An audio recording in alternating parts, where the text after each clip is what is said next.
Posez-moi la question pourquoi. Les clés de la mort et de séjour de mort. Frère, nous savons qu'elles sont entre les bonnes mains.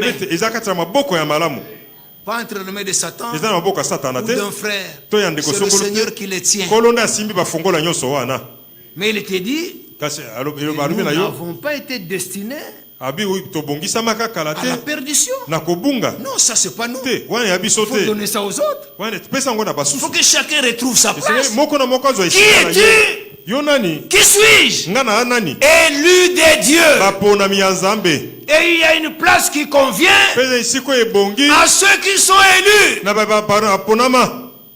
Toute leur vie est prédestinée à se soumettre à la volonté parfaite de Dieu. Voilà la preuve d'un élu. Il soupire. Il veut être satisfait d'être trouvé dans la volonté parfaite, pas une volonté permissive. Ce que Dieu veut, c'est ce que nous voulons. Qu'il me soit fait selon ta parole. Qui peut dire ça ce soir? Qu'il me soit fait. Que cette parole devienne vie en moi. Frère, comment est-ce que tu peux supporter de vivre sans Christ? Une vie sans Christ, c'est une vie malheureuse. C'est triste de trouver quelqu'un qui n'a pas Christ. C'est comme une semence qui n'a pas de germe de vie. Mais Christ en vous, c'est l'espérance de la gloire. Vous devez bien comprendre ces choses. Car ceux qu'il a connus d'avance, il les a aussi prédestinés à être rendus semblables à l'image de son fils, afin que son fils fût le premier-né entre plusieurs frères. Écoutez la suite. Et ceux qu'il a prédestinés, il les a aussi appelés. Et ceux qu'il a appelés, il les a aussi justifiés. Et ceux qu'il a justifiés, il les a aussi glorifiés. On ne s'arrête pas là. Que dirons-nous donc à l'égard de ces choses que nous venons de dire? Si Dieu est pour nous, qui sera contre nous? Si nous formons équipe avec Dieu, alors nous sommes plus que vainqueurs. Nous sommes invincibles. Croyez-vous cela, frère? Dieu est plus grand que tous. Mais il est avec nous. Frère, il y a des garanties qui font qu'un élu ne peut pas trembler devant n'importe quoi. Même s'il n'a rien, il a une garantie de la fidélité de Dieu qui lui dit, voici je suis avec vous. C'est plus que toute la garde que les gens peuvent vous donner. Oui, frère. Le Seigneur est avec nous. Et ça vous fait du bien? Tu veux quoi de plus? Quoi de plus, frère? Le Seigneur est avec toi.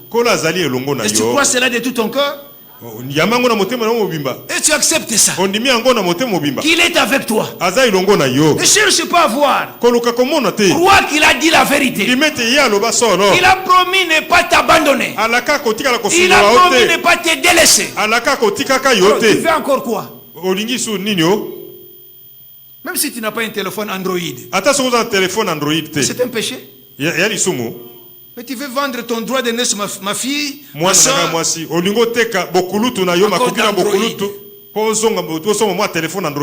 tu vas parler avec Dieu d'Android. Qui a déjà atteint Dieu avec son téléphone? Avec quel numéro? Et quand tu as la foi dans les promesses, tu peux parler à Dieu. Vous n'entendrez jamais Vous n'entendrez jamais que c'est fermé, c'est occupé. Or, permettre cellulaire, à tout moment, quand un cœur de foi, quand vous tournez vers l'autre Père, il est disposé. Appelez-les à 0 heure. Il ne te dira pas, mais à cette heure tu m'as dérangé. C'est avec raison que Paul a dit, je n'ai point honte de l'évangile. L'évangile, c'est la puissance de Dieu pour sauver les croyants. Si c'était ainsi avec Paul, ça doit être ainsi avec nous. Être sauvé est une réalité. Ça ne peut pas rester caché. Le salut doit être manifesté. Frère, allons dans Actes. Voyons ce que l'église était. Voyons la crainte qui était en eux. Dans l'enseignement qu'ils avaient. Aujourd'hui, on se permet de prêcher n'importe comment. Qui prendra encore garde à ce que Paul a dit, disant, quand même ce serait un ange qui descend du ciel, s'il vous apporte un évangile s'écartant du mien, alors vous lui donnerez quelle place? Qui sont maudits. Mais combien de maudits y a-t-il aujourd'hui qui prêchent autre chose que Paul? Frères et sœurs, Dieu nous a fait grâce. Même quand nous parlons du prophète messager, il a prêché comme Paul au sujet de la divinité, au sujet du baptême, au sujet du repas du Seigneur. Tout était comme l'enseignement de Paul. Au sujet de la tenue des femmes, au sujet de la conduite dans la maison de Dieu. Dieu n'est pas moderne. Dieu est le même. Ce qu'il était avec nos pères, c'est ce qu'il doit être avec nous. Au jour d'autrefois, les croyants passaient par de véritables expériences de la repentance, de la conversion, de la justification, de la sanctification et du baptême du Saint-Esprit. Où est-ce qu'on parle encore du baptême du Saint-Esprit? Vous entendez parler de cela? Où en est l'expérience? Vous lisez cela? Où sont les expériences? Au jour d'autrefois, voyons ce que le Seigneur était avec nos pères. Frère, comment on peut s'imaginer? Quelle confiance! Car nous marchons par la foi et non par la vue. Voilà le chrétien. Ça marche. C'est la confiance qu'il place dans les promesses de Dieu. Frère, il y a des réalités qui nous accompagnent, qui peuvent vous distraire, vous décourager. C'est ainsi qu'Abraham, en tant que croyant, la Bible dit qu'il n'a pas même voulu écouter son propre lui. Est-ce que vous êtes là, frère? Il y a des circonstances qui nous entourent. Alors qui peuvent même t'amener à douter. Non, frère. Ayons une pleine confiance. Ce que Dieu promet, il est capable de le réaliser. Ne vous fatiguez pas de croire. Même si ce que vous croyez n'arrive pas tout de suite là, si c'est ce que Dieu a dit, cela arrivera. savez que le Seigneur a dit de Lazare que cette maladie ne l'amènera pas à la mort, mais il servira à faire éclater la gloire de Dieu. Est-ce que le Seigneur avait menti? Le Seigneur, lui, n'a pas menti. Mais Lazare n'a pas terminé seulement à être malade. Et on l'a vu même mourir. Et tout ne s'est pas arrêté là. Tout ne s'est pas arrêté là. Mais on l'a amené au sépulcre, on l'a enterré, on l'a enseveli. Et il commençait déjà à puer. Et c'est Jésus qui arrive. Alléluia. Amen. Est-ce que tu auras toujours confiance en lui? Malade, il n'était pas là. Mort, il n'est pas arrivé. Et sur le cortège funèbre au cimetière, il n'était pas là. On l'a enseveli, il n'est pas là. Et après, le voici.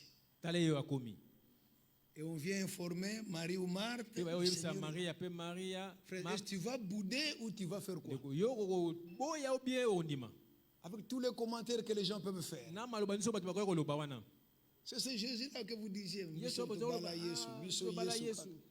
Avec tout ce qui vous a... Il n'est pas intervenu. Mais il voulait élever la foi des élus dans une autre dimension. Frère, nous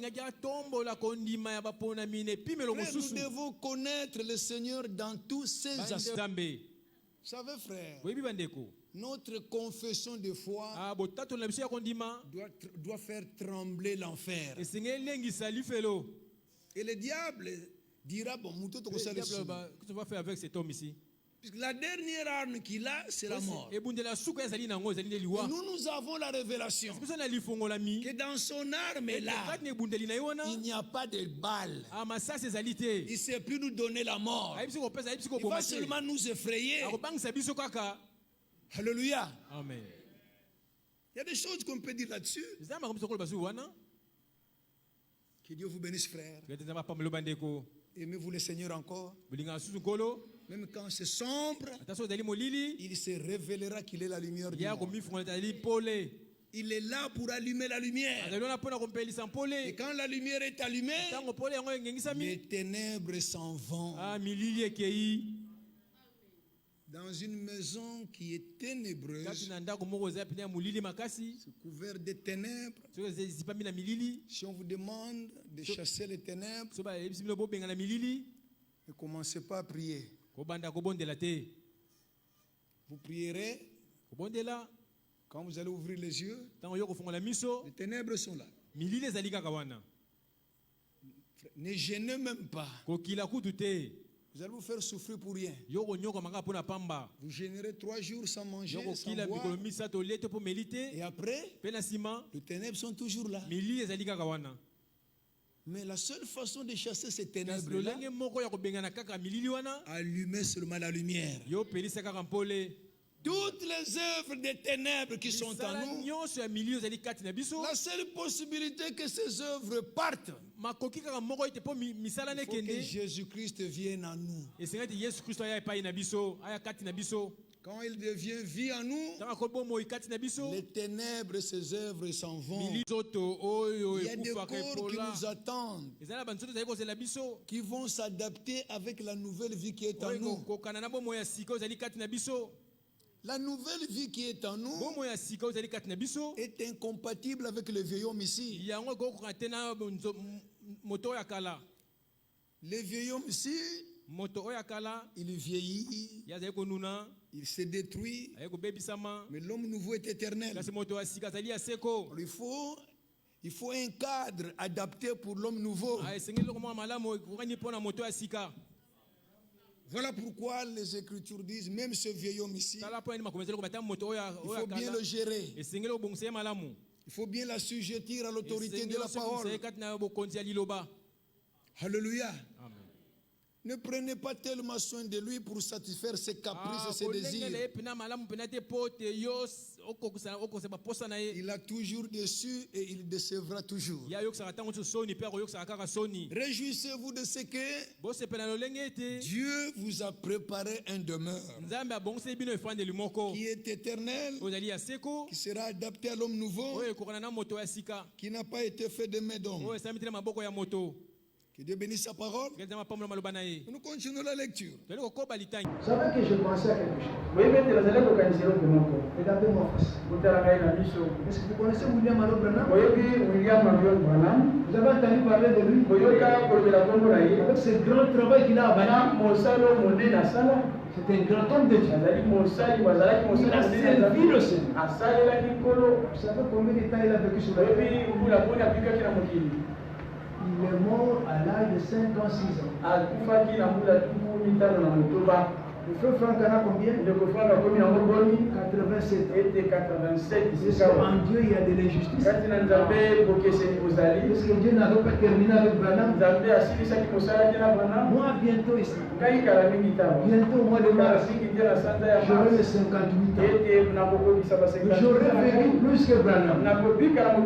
Si je voulais, la vie dans ce corps ne sert de rien. C'est qui est quelque chose.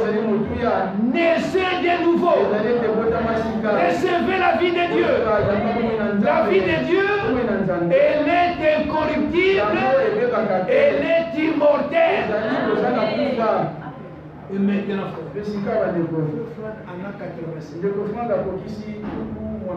dites-moi, de quelle utilité il serait s'il n'avait pas la parole? Est-ce que vous êtes là? Vous allez avoir. Frère Franck nous aura servi de quoi? On aurait cité son nom pourquoi? S'il n'avait pas la parole, s'il n'avait pas un mandat, Dieu les garde encore pour un but. Regardez combien faire, mais la parole est puissante. Regardez la personne dans le pays islamique. Les musulmans, les Mahométans, par un homme faible, fatigué, regardez ce que Dieu fait. Frères et sœurs, Dieu dans sa souveraineté, il prend sa parole puissante, qui est vivante, il la confie à des hommes faibles.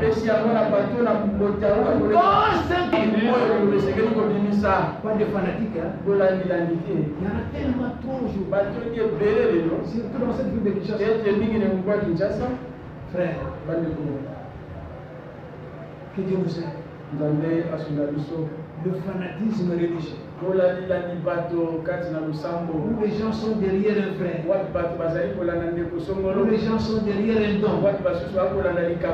Non, frère. La Bible dit. Est-ce que vous lisez ça?